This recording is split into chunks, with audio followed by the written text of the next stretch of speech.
할렐루야. 네, 오늘도 하나님 앞에 상한 심령을 갖고 나온 분이 있다면 치료받는 시간이 되시길 바라고, 승리하시는 감동과 기쁨을 갖고 나온 여러분들에게는 하나님의 영광을 경험하는 승리하는 시간이 되길 주여로 축복합니다. 지난주 설교로 사마리아 여인의 이야기가 이제 종결이 됐고요.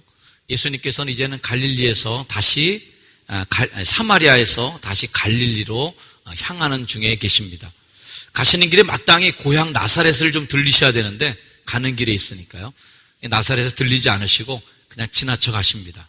그러면서 살짝 언급된 성경 말씀이 오늘 앞부분에 나오죠. 44절, 선지자가 고향에서는 높임을 받지 못한다. 잘 아는 사람일수록 신비감이 떨어지는 게 있습니다. 저도 안양에서 목회하는 게 참 다행이에요. 그죠? 선지자가 고향에서 높임을 받지 못하는데요. 예나 지금이나 잘 아는 관계에서는 오히려 존중함이 없고 오히려 더 신비로움이 없을 때도 있습니다. 아마 예수님도 그 인간의 품성을 갖고 계신 분이기 때문에 고향에서 그 목수 아들, 요셉 아들 이러면서 사람들의 조소와 빈정거리는 소리에 살짝 속이 상하셨지 않겠나 충분히 예상할 수 있습니다. 근데 오히려 갈릴리에서는 예수님을 향해서 막 열광하는 거죠. 환영하고 굉장히 반가워해 줍니다.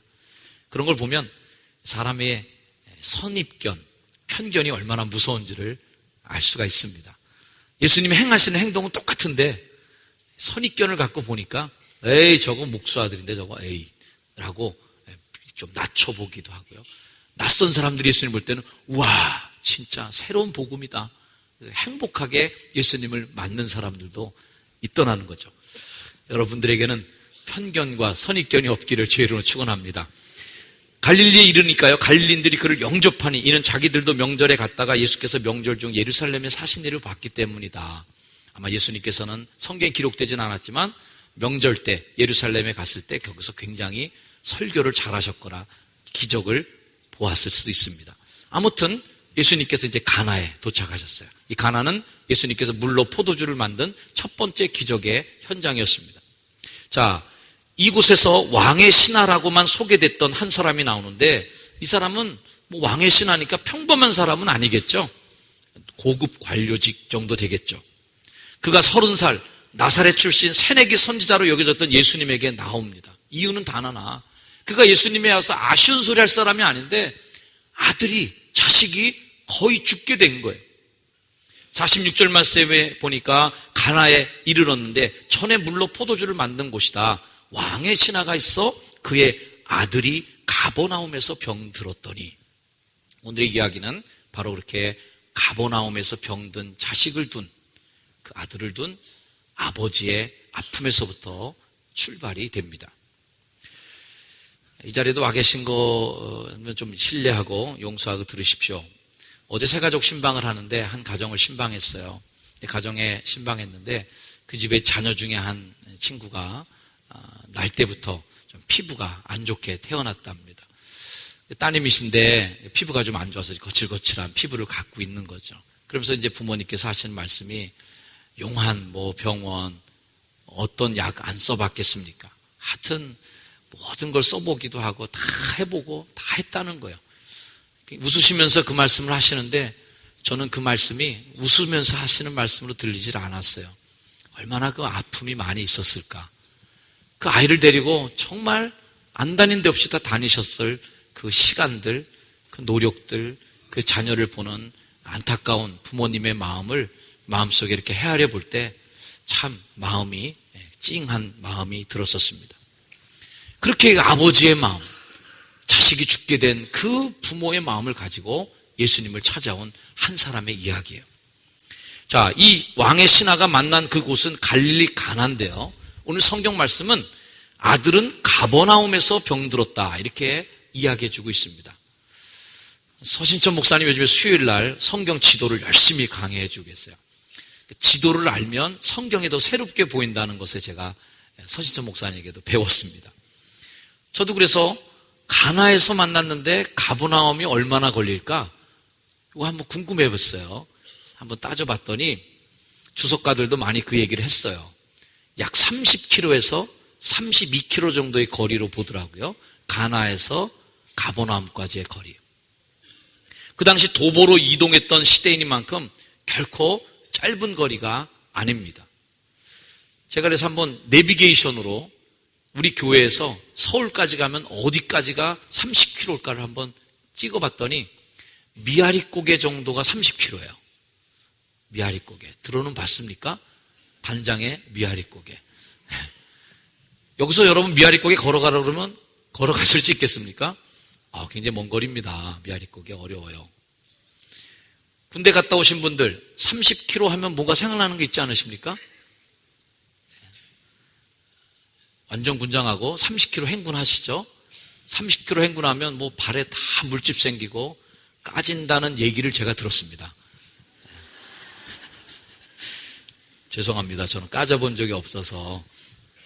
30km 행군을 군인들이 하는데요, 굉장히 공포로 맞아들인다는, 힘들다는 거죠. 그만큼 이 거리가 만만한 거리가 아니라는 거죠. 자, 이 아버지가 이 거리를 그럼 천천히 산보하듯이 말이죠, 슬슬 이러고 걸어왔을까요? 아니겠죠. 아들이 지금 죽게 된 거예요. 아들이 막 죽을 지경이니까 걸을 때도 어마어마한 속도로, 아니면 뜀박질해서 마라톤 하듯이 뛰어왔을 수도 있고요. 아마 이 왕의 신하니까 뭐 말 정도 있을 수 있습니다. 그러나 말을 타고 왔어도 이 거리가 만만한 거리는 아닌 거예요. 제가 여기서 자동차를 타고 미아리고개 가는 것도 보통 귀찮은 일이 아닙니다. 힘든 거리예요. 자, 아무튼 47절 말씀해 보니까 그가 예수께서 유대에서부터 갈릴리로 왔다는 얘기를 듣고 가서 청하기로 마음먹습니다. 그리고 이렇게 얘기하죠. 내려오셔서 내 아들의 병을 고쳐주소서 하는데 상태가 어떠냐? 그가 거의 죽게 되었습니다. 이 아버지가 집에서 떠날 때 이 자식이 거의 죽게 된 걸 보고 출발한 거예요. 얼마나 절박한 상황이에요. 그러니 오는 걸음이 그냥 뭐 산보하듯이 놀러 오는 걸음이 아닌 거죠. 정말 죽기 살기로 달려온 것입니다. 숨이 턱에 받쳐서 예수님께로 오는 상황. 거의 죽게 되었다. 시각을 다투는, 분초를 다투는 상황입니다. 저는 생각해 봤어요. 이 아버지가 자식이 죽을 것 같은 그 마음, 거의 죽게 된 자식을 두고 예수님을 만나기 위해서 뜀박질해서 오는 그 시간을 한번 생각해 봤어요. 이 아버지는 예수님을 만나러 오는 그 시간 동안 과연 무슨 생각을 했을까? 성경에는 그 내용이 나와 있지는 않지만 저는 좀 궁금해졌어요. 그러면서 또 하나의 스토리가 생각이 났는데, 조금 다른 상황이지만 아버지 아브라함이 이삭을 데리고 모리아산으로 갈 때 그 상황, 성경은 3일을 걸려서 모리아까지 도착했다는 거예요. 제가 만일 아브라함의 일대기를 영화로 만들면요, 아브라함의 어떤 인간적인 면, 아브라함이 갖고 있는 어떤 삶의 어떤 그 이삭의 아버지로서의 고뇌, 하나님의 그 믿음의 조상으로서의 모습보다는 어떤 그 외아들 하나를 놓고 그냥 어떻게 할 줄 모르는 그 늦둥이 아들을 둔 그 아버지의 심정, 이런 것들을 영화로 잘 제가 좀 표현하고 그려본다면요, 저는 아브라함의 인생 속에서 그 성경에서는 거의 나오지 않은 아버지와 아들이 모리아산까지 함께 여행한 그 3일의 시간에 더 많은 필름을 할애하고 싶습니다. 가는 동안 3일의 야영을 했을 거예요. 그래서 얼마나 많은 이야기를 했을까요? 이삭과 함께. 야, 아버지는 알잖아요, 마음에. 이거 죽이러 가는 건데, 하나님께 이거 잡아 죽이러 가는 길인데 얼마나 많은 회상이 들겠어요. 야, 이놈아, 네 엄마가 너 날 때 노산이라 얼마나 힘든지 아냐? 고생 많이 했어, 네 엄마가. 너 낳았을 때 진짜 예뻤다? 그런 얘기도 하고. 너 자라면서 이스마엘하고 막 싸웠던 게 생각나지? 이스마엘 형이 너 막 구박했을 때 징징 울고 말이야, 자식. 뭐 이런 얘기들 많이 했을 거예요. 그러면서 3일의 시간을 아들과 함께 보내는 거죠. 제가 그 아브라함 일대기를 영화로 탁 만들어서, 영화를 만들면 영화의 제목은 아빠 어디가? 아빠 어디가? 아빠 날 데리고 어디 가는 거예요 도대체? 이거 장난이 아닌 거리를 걸어가는데 날 데리고 어딜 가시나? 정말 그 아브라함이 이삭을 데리고 가던 그 시간의 무게들, 또 이 왕의 신하가 거의 죽게 된 자식을 놓고 마지막 희망 하나 바라보면서 가나에 있는 예수님을 만나기 위해서 30km나 되는 거리를 정말 달려가는 그 마음, 그 부모의 마음, 여러분, 부모님들은 많이 아실 거예요. 얼마나 절박했던가 말이에요. 저는 성경에서 이 설명이 생략된 그 시간이 더 값지게 느껴집니다. 아마 이 왕의 신하도 그 바쁘게 예수님 만나러 걸어가는데 온갖 생각이 마음에 들었겠죠. 아, 이거 나 괜히 가는 거 아닌가? 그 양반 정말 맞는 거야, 그거? 고칠 수 있을까, 그거? 예수라는 선지자가 설령 내가 만났다 할지라도 알지도 못하는 내 부탁을 들어주셔갖고 가버나움까지 그 30km를 나랑 같이 걸어서 우리 집까지 와주실까? 괜히 이거 헛걸음하는 거 아니야? 뭐 이런 막 생각들 막 들겠죠. 설령 예수님이 부탁을 들어주신다 할지라도 그럼 예수님이 내 아들 병을 고쳐줄 수 있을까? 꽉 나는 거 아니야, 이거? 의심이 들기도 하고요. 또 한편으로는 거의 죽게 된 아들을 보고 가는데 이렇게 가는 길에 아들이 죽으면 나는 그 사랑하는 내 자식이 세상을 떠나는 것도 보지 못하고 이 얼마나 억울한 일인가, 뭐 이런 생각들이 온갖 스쳐스리라는 생각을 합니다. 많은 저는 이 신하의 그 이후의 일들을 살펴보건대 이런 신하의 심리적인 신앙적인 것들을 분석해 볼 때 적어도 제가 앞에 지금 언급했던 그런 의심하는 말들, 괜히 하는 거 아니야, 이 생각들이 그 신하에게는 적어도 없던 생각이었을 것이다 생각이 됩니다. 여러분 생각해 볼 수 있습니까? 왕의 신하 정도 되면요 얼마나 많은 것들을 동원할 수 있었겠어요. 유명한 의사들은 다 동원했을 것이고 안 먹여본 약 없이 다 먹여봤을 것이고 온갖 민간 처방 요법들 다 해봤을 거예요. 그랬던 그가 이제는 희망 하나 붙잡고 예수님에게로 달려가고 있습니다. 신하는 가나에 도착하자마자 예수님 발 앞에 엎드려 간청합니다. 내려오셔서 내 아들의 병을 고쳐주소서. 예수님 제발 우리 집으로 좀 같이 가주세요. 그러면서 이 왕의 신하는 예수님에게 자신의 인생의 가장 절실한 문제를 내놓고 예수님에게 부탁하는 것입니다. 왕의 신하가 30살 뜨내기 선지자에게 인생의 관록과 경륜을 갖고 있는 그가 아직 소문도 채 나지 않은 이제 초년병 선지자였던 시골 출신 예수 그리스도 앞에 무릎을 꿇고 간청하는 것이죠. 그 기도 부탁, 저는 기도 부탁을 받을 때 제가 정말 행복한 목사구나라는 생각을 합니다. 그리고 기도 부탁하는 성도를 볼 때 기도 부탁하는 성도야말로 참 행복한 성도구나라는 생각을 제가 또 해요. 성도님들은 어떤 생각을 하시는지는 저는 물어보지 않아서 잘 모르겠습니다만 여러분들은 그런 생각도 하실 수 있어요. 아유, 목사님 설교 준비도 바쁘시고 목회도 바쁜데 나까지 무슨 기도 부탁을 해갖고 목사님을 내 귀찮게 해드리나 이러면서 아유 나는 안 해도 이렇게 생각하실 수도 있겠고요. 그런데요, 이 기도 부탁하는 관계야말로 목회자와 성도의 제일 좋은 관계입니다. 여러분 기도 부탁하는 성도 좋은 성도예요. 제가 짐이 된다 이런 거 동정하지 마시고 기도 부탁 많이 하시길 바랍니다. 기도 부탁은 왜 성도에게 축복의 성도가 되는 것이냐면 겸손함이 없이는 불가능한 것이기 때문에 그렇습니다. 일단 기도 부탁을 한다는 것 자체가 하나님에 대한 믿음이 있는 것이고요. 기도 부탁을 누군가에게 할 때 그 마음은 겸손함의 부탁이 있는 거예요. 베드로전서 5장 말씀에는 겸손으로 허리를 동일하고 하나님은 교만한 자 대적하시고 겸손한 자에게 은혜 주신다는 거예요. 여러분 겸손한 자에게 하나님이 은혜 주심을 믿으시길 바랍니다. 제가 월삭 새벽 기도 때마다 성도들에게 한 달에 한 번씩 안수하는 시간을 갖습니다. 그러면 저도 이렇게 속으로 많이 그런 생각을 해요. 월삭 새벽 기도 때 왔을 때 기도 받는 분도 있고 기도 안 받는 분도 있습니다. 근데요, 기도 받는 분들이야 이제 그렇다 치고 안 받는 분들은 왜 안 받고 갈까? 이왕이면 한 달에 첫 시간을 교회 와서 기도하고 목사님께 기도받고 한 달을 시작하면 좋을 텐데 몇 가지 또 예상 문제가 있을 거예요. 첫째, 야, 목사님 새벽부터 힘들어 돌아가실 것 같은데 무슨 낮까지 기도를 받아갖고 그렇게 내가 별 문제도 없고 크게 뭐 이렇게 내가 뭐 죽고 사는 문제가 없는데 그거 뭐 목사님에게 가서 무슨 기도를 받을 필요가 있겠는가, 뭐 이런 생각도 할 수가 있을 거예요. 또 다른 한편으로는 나이도 어린 목사님한테 내가 뭐 머리 숙이고 뭐 할 일 있나, 뭐 이런 생각도 혹 가지는 분도 있을 것입니다.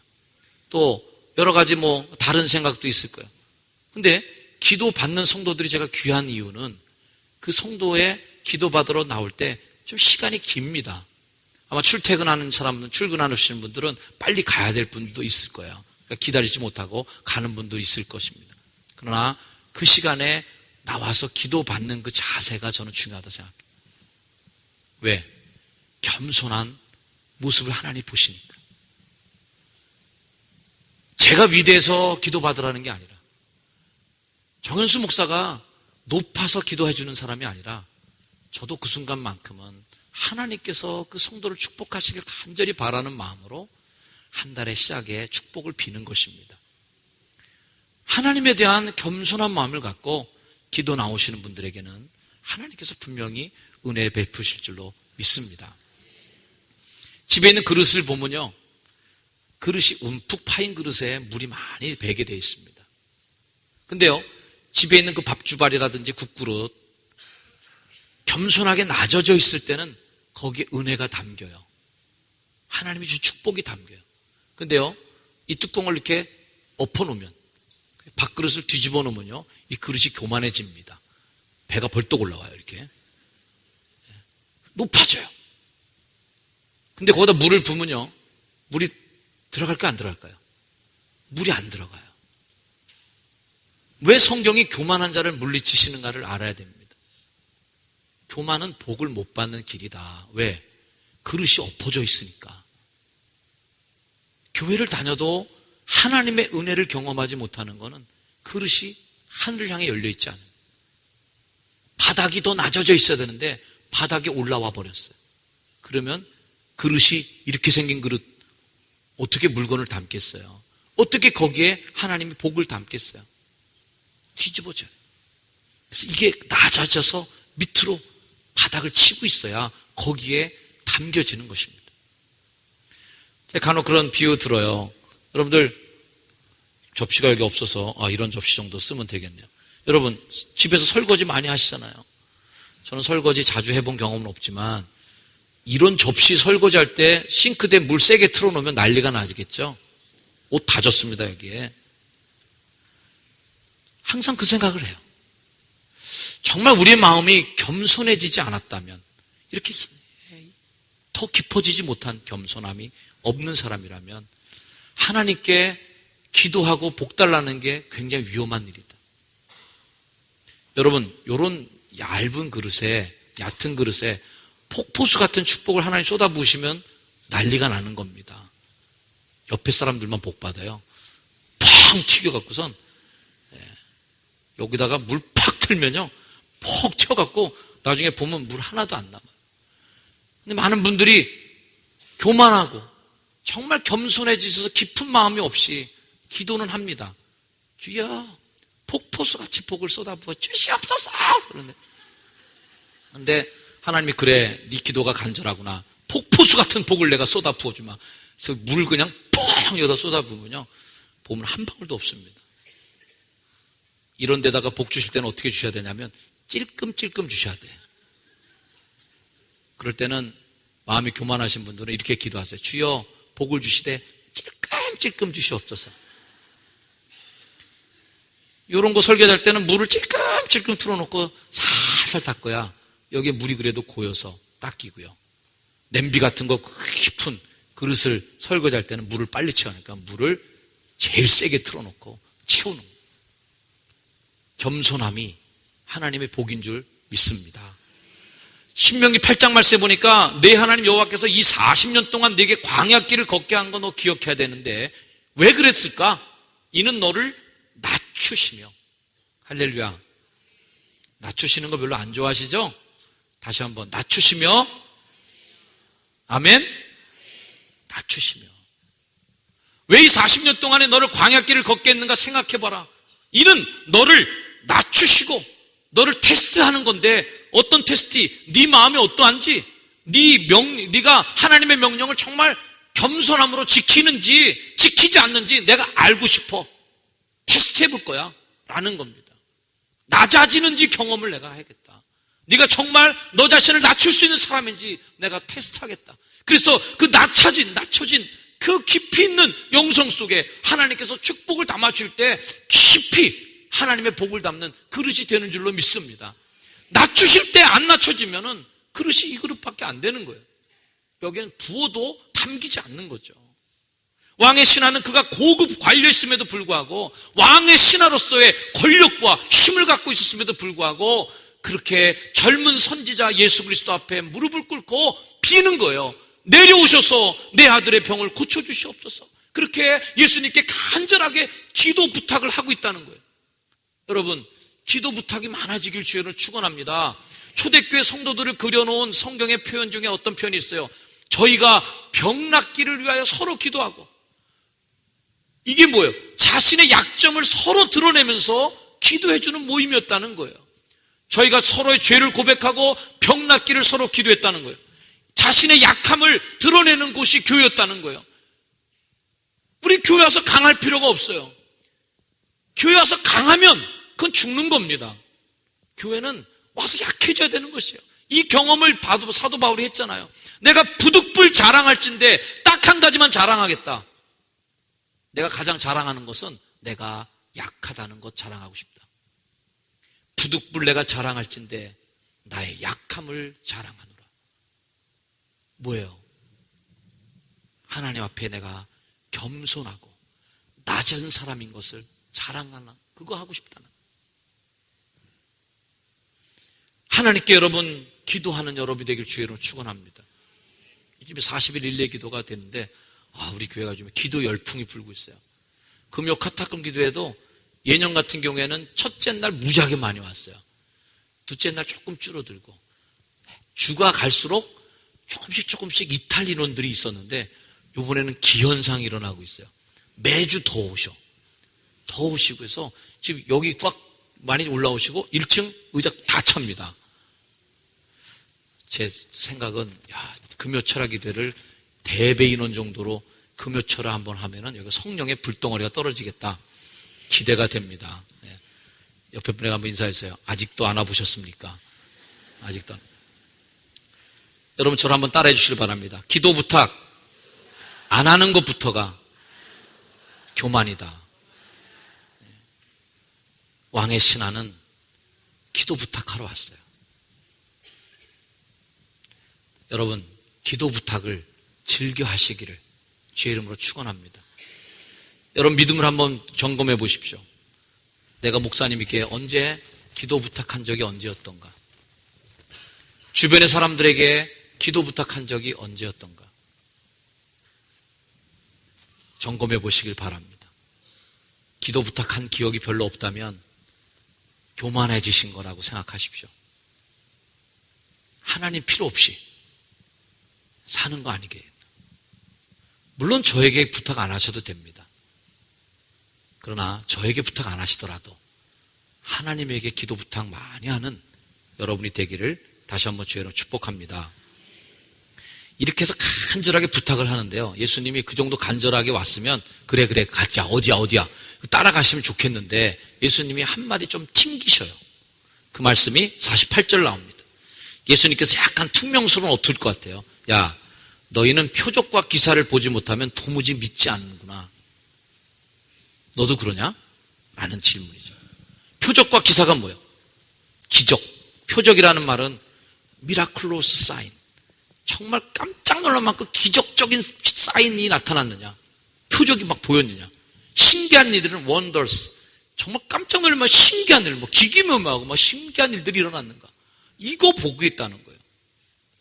요즘에 현대인의 많은 신앙인들이 그렇게 기적과 표적과 기사를 보지 못하면 나 예수 믿지 못하겠다. 그래서 많은 사람들이 거기에 따라갑니다. 어떤 데는 금가루 떨어지는 대로 막 따라가는 분들이 있고요. 이빨이 금으로 바뀌었다면 그걸로 또 확 몰려가고. 또 어디는 또 그냥 뭐 쓰러졌다 그러면 또 그걸로 쓰러지는 대로 또 가기도 하고요. 눈으로 보여지는 표적과 기사에 초점이 맞춰져 있는 사람들이 있어요. 근데 성경은요, 굉장히 정말 깜짝 놀라게도 예수님께서 기적과 표적을 많이 일으킨 동네일수록 전도율이 저조했다. 예수를 믿는 사람이 훨씬 더 없었다는 거예요. 아니, 이거 거꾸로 돼야 되는 거 아닙니까? 근데 이게 아닌 거예요. 광야 생활 속에서 하나님의 기적이 얼마나 많이 일어났습니까? 매일 기적을 보고 사는 사람들인데도 하나님께 불순종하더라는 거예요. 눈으로 보고 확인하는 거 중요합니다. 그러니까 예수님은 그렇게 말씀하세요. 내가 표적과 기사를 보지 못하면 믿지 않겠구나. 그러나 이 왕의 신하는 다시 간청합니다. 주여, 내 아이가 죽기 전에 내려오소서. 신하의 이 말에는 이런 뜻이 담겨 있어요. 제가 표적과 기사 이런 거에 집착하지 않겠고요, 예수님만 오시면 다 될 것 같아요. 주님, 빨리 내려오셔서 내 아이가 죽기 전에 내려오시옵소서. 예수님께 간절하게 기도 부탁을 하는 거예요. 그때 주님께서 말씀하십니다. 가라, 내 아들이 살아있다. 놀랍게도 이 신하가요, 예수님의 걱정과는 달리 기적과 표적 여기에 집착하지 않고 그 말 한마디 딱 떨어지니까 바로 뒤돌아서 집에 가는 거예요. 오늘 설교의 제목이 뭐예요? 믿고 간 사람이다. 오로지 예수님께서 하신 그 말씀 하나만 딱 믿고 집으로 그냥 가는 거예요. 이거 대단한 믿음입니다. 이 믿음의 축복이 여러분의 것이 되길 바랍니다. 이 4장 50절 말씀을 다른 성경 역본에 이렇게 번역을 했어요. 그래서 예수님은 돌아가거라, 내 아들은 살았다 하고 말씀하셨다. 그 사람은 예수님의 말씀을 믿고 떠났다. 믿고 떠났단 말이에요. 방금 전까지만 해도 내 아이가 죽게 되었으니 빨리 와달라고 했던 그 신하가 믿고 떠나는 것입니다. 성경은요, 그 신하가 집으로 가는 길에 역으로 집에서는 하인 하나가 주인을 만나기 위해서 헐레벌떡 올라오는 중간길에서 만났다고 기록되고 있어요. 미로 짐작하건대 신하가요, 올 때는 거의 초스피드로 왔을 거예요. 바람의 속도로 왔다가 믿고 가는 길에는요, 느긋하게 간 겁니다. 그러니까 주인이 돌아올 시간이 됐는데도 아직 안 오는 거예요. 급한 종이 거슬러서 주인을 만나기 위해서 오는 길에 만나는 겁니다. 왜? 갈 시간에 아직 도착이 안 돼 있는 상황이라는 거죠. 그건 뭐예요? 이 주인이, 왕의 신하가 천천히 갔다. 이제 급할 게 없어요. 왜? 믿고 가는 길이니까. 할렐루야. 51절, 내려가는 길에서 그 종들이 오다가 만나서 아이가 살아있다 보고합니다. 주인이 묻습니다. 그 낫기 시작한 때가 언제냐? 어제 7시에 열기가 떨어졌나이다. 생각하니까 예수님께서 내 아이가 살아있다, 그때 그 말한 시간과 일치된 것을 알게 됩니다. 할렐루야. 바로 이것이 믿음을 가진 사람의 모습이다. 그 말이 떨어짐과 동시에 믿어져서 즉시 집으로 돌아가는 사람. 누가복음 7장에 나오는 믿음 좋은 백부장과 비교가 안 될 수 없는데요, 이 백부장은 로마 사람이죠. 그럼에도 불구하고 하인이 죽게 됐는데 예수님께 와서 고쳐달라고 그럽니다. 그러면서 이렇게 얘기하죠. 누가복음 7장 6절에 주여 수고하지 마옵소서. 이 사람은 지금 왕의 신하보다 한술 더 뜬 사람이죠. 이 사람은 예수님 빨리 내려가셔서 내 아이를 살려주세요 그러는데 이 백부장은 더 세요. 예수님 오실 필요 없습니다. 수고하지 마세요. 내 집에 들어오는 거 내가 감당할 수가 없습니다. 왜? 이방인 집에 유대인이 들어오시면 문제가 복잡해지고 예수님도 피해가 있을 겁니다. 그러므로 내가 죽게 나아가기도 또 감당할 줄 못합니다. 이방인들과 만나 그러면 예수님의 사역에 또 지장이 있으니까 그냥 말씀만 하세요. 말씀만 하사 내 하인을 낫게 하소서. 내 종들도 내가 명령으로 이리 가라 저리 가라 하면 다 됩니다. 근데 예수님들 말씀으로 안 되겠어요? 그럼 말씀만 해주세요. 예수님께서 가시는 길에 그를 놀랍게 여겨 돌이키사 따르는 무리에게 이르셨어요. 이 따르는 무리 누구예요? 유대인들이에요. 이방인 로마 사람 백부장도 100명을 다스리는 그런 부대장도 그 믿음을 가지고 말씀만 해도 낫겠다는 믿음을 갖고 예수님께 왔는데, 따르는 무리들은 예수님을 따라다니는 믿음 좋은 사람들에게 뭐라고 얘기합니까? 이스라엘 중에서 이만한 믿음은 내가 만나보지 못했어. 처음이야 이건. 깜짝 놀랄 만큼 믿음이 좋은 사람이야 이 사람. 여러분, 믿음은 뭘까요? 따라합시다. 믿음은 말씀에 대한 반응이다. 여러분, 반응 속도가 빠른 분이 되시길 주의로 축원합니다. 반응이 없진 않으세요, 여러분들이. 우리가 다 반응이 없진 않아요. 하지만 속도에 문제가 있는 것입니다. 이 왕의 신하는 말을 듣자마자 그 즉시 된 줄로 믿고 집에 가는 사람이에요. 이게 믿음의 사람입니다. 네 아들이 살아있다. 네, 고맙습니다. 딱 말을 했는데 영찜찜해. 그래서 집에다 사람을 보내서, 야, 아들 살았는지 빨리 확인해라. 너 확인해. 확실하게 내가 확답을 듣기 전에는 여기 내가 떠날 수가 없다. 그리고 예수 붙잡아 놔라. 혹시라도 꽝 나면 두 번째 다시 해야 되니까. 믿음의 스피드에 문제가 있는, 말씀에 대한 즉각적 반응이 필요한 거죠. 우리가 흔히 집사님 참 믿음이 좋은 분이에요, 장로님 믿음이 좋아요 라고 할 때 뭐가 믿음이 좋은 건가요? 그 믿음이 좋다라는 것은 말씀에 대한 반응의 속도를 보는 것입니다. 언젠간 해요. 그건 믿음이 좋은 게 아니에요. 즉시 해야 믿음이 있는 것입니다. 진정한 믿음은 말씀에 대한 반응 속도예요. 50절 말씀, 예수께서 이르시되 가라, 내 아들이 살아있다 하시니 그 사람이 예수께서 하신 말씀을 믿고 가더니. 즉각적인 반응이 보인 것입니다. 믿어지니 돌아설 수 있었어요. 믿어지니 갈 수 있었어요. 이 믿음이 아들을 살린 믿음이 된 줄로 믿습니다.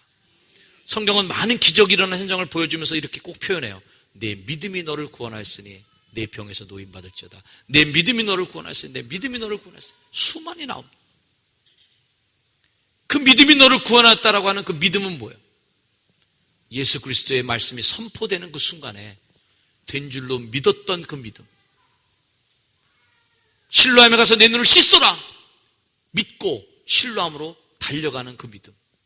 항아리에 물을 채우라 할 때 채우는 행동하는 믿음. 그 믿음들이 결국은 기적을 만드는 힘이 되었던 것입니다. 오늘 이 시대에도 여러분의 삶 속에 하나님의 기적이 있기를 주여로 축원합니다. 그 기적은 뭐예요? 여러분의 믿음의 반응 속도이다. 즉각적 순종을 행동에 옮기시는 여러분이 되기를 축복합니다. 말씀을 붙잡고 씨름하십시오. 말씀의 믿음으로 반응을 보이셔야 돼요. 즉각적 순종이야말로 기적의 시작이다. 여러분의 삶 속에 지금도 살아계신 하나님의 역사가 나타나길 축복합니다. 그러기 위해서는 이 왕의 신하의 믿음과 같이 믿고 집으로 갈 수 있는, 하나님께 맡긴 것이니만큼 편하게 돌아갈 수 있는, 주님께 내려놓은 문생의 무게와 삶의 짐들을 주님께 맡겼기에 믿고 떠날 수 있는 그런 믿음의 사람들이 되시기를 축복합니다. 기도하겠습니다. 사랑하는 성도 여러분, 이 시간 잠시 우리가 함께 묵상하며 기도합니다. 여러분 스스로에게 한번 질문해 보시길 바랍니다. 나는 믿음의 사람인가? 믿고 간 왕의 신하. 난 오늘 드려진 말씀에 믿고 행동하는 것. 나는 내게 들려주시는 하나님의 명령 앞에 믿고 그대로 길을 돌이킬 수 있는 사람인가? 하나님 앞에 내려놓은 그 삶의 문제와 짐들을 죄짐 맡은 우리 구주 어찌 좋은 친구인지 맡겼을 때에 더 이상 그 일에 대해서 염려하지 않고 맡길 수 있는 믿음의 사람이었던가? 온전하게 그분께 맡긴 믿음을 가진 사람은 믿고 가는 사람인 것입니다. 주님, 내게도 그런 믿음을 주옵소서. 그런 마음으로 우리 함께 잠시 하나님께 기도하는 시간을 갖기를 원합니다. 하나님 믿고 하나님 말씀을 믿고 삶의 실천을 할 수 있도록 도와주시옵소서. 하나님 믿음에 하나님 온전하게 믿는 믿음, 하나님께 순종할 수 있도록, 즉각적 순종할 수 있도록 축복해 주시옵소서.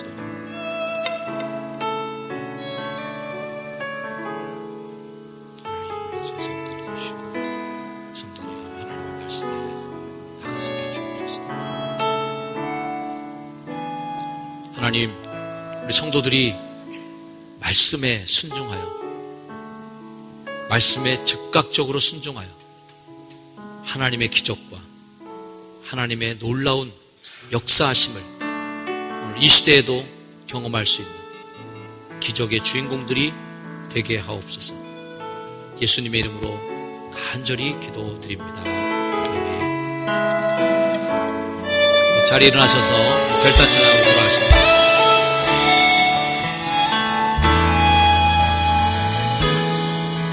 전능하신 나의 주 하나님은 능치 못하실 일 전혀 없네. 우리의 모든 간구도 우리의 모든 생각도 우리의 모든 꿈과 모든 소망도 신실하신 나의 주 하나님은 우리의 모든 괴로움 바꿀 수 있네. 불가능한 일 행하시고 죽은 자를 일으키시니 그를 이길 자 아무도 없네. 주의 말씀 의지하여 깊은 곳에 금을 던져 오늘 그가 놀라운 일을 이루시는 것 보라. 주의 말씀 의지하여 믿음으로 금을 던져 믿는 자에게 능치 못함 없네.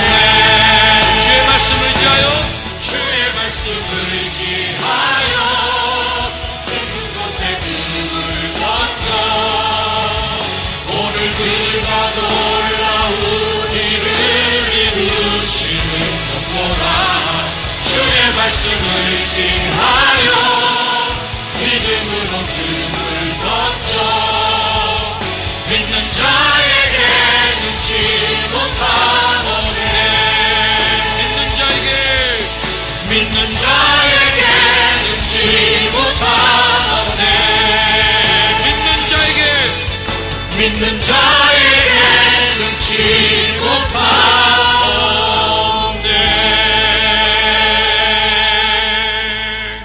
아멘. 이제는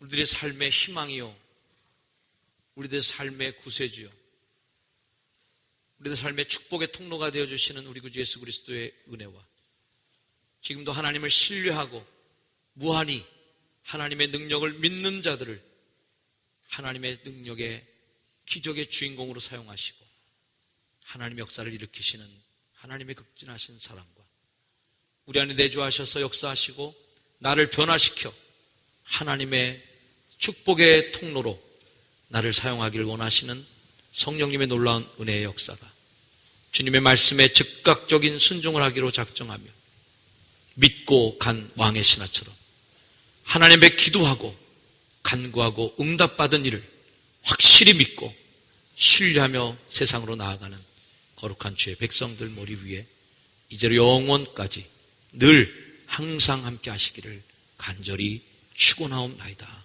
아멘.